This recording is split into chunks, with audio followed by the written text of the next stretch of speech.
Honour किलिंगच्या घटनेनं जळगावमधील चोपडा शहर हादरलं। प्रेमविवाह करणाऱ्या मुलीवर बापानं झाडल्या गोळ्या, लेकीचा जागीच मृत्यू तर जावई गंभीर जखमी।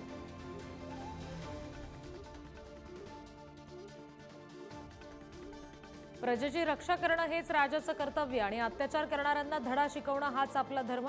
पहलगाम हल्ल्यावरून सरसंघचालक मोहन भागवतांनी व्यक्त केली कारवाईची अपेक्षा।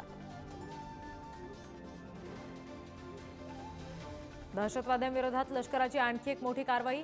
लष्कर-ए-तैयबाचा दहशतवादी फारुख अहमद टिडवाचं घर उडवलं। पाकिस्तान आर्मीच्या मदतीनं काश्मीरमध्ये निर्दोष नागरिकांच्या हत्येचा कट रचत असल्याची माहिती।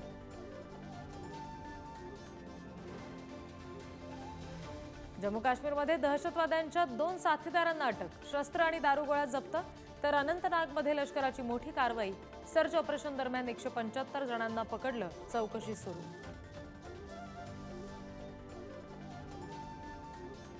पहलगाममधील 2 संशयित दहशतवादी फोनमध्ये कैद।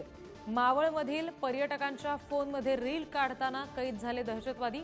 एनआयए कडून फोटो आणि व्हिडिओची तपासणी सुरू।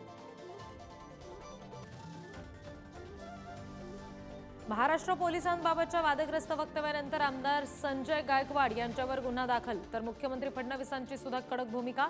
उपमुख्यमंत्री शिंदेंनी गायकवाडांना समज द्यावी, अन्यथा ॲक्शन होईल, फडणवीसांचं वक्तव्य। बुलढाण्याच्या मेहकरमधील वडाळी गावात तरुणांचं पाण्यासाठी 60 फूल खोट विहिरीमध्ये आंदोलन। प्रशासनाच्या नियोजन शून्यतेमुळे पाणी टंचाई, ग्रामस्थांचा संताप।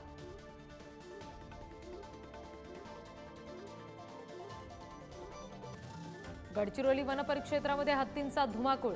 रानटी हत्तीच्या कळपाचा नदीवर कपडे धुण्यासाठी गेलेल्या 3 महिलांवर हल्ला, जखमी महिलांवर नागपुरात उपचार सुरू।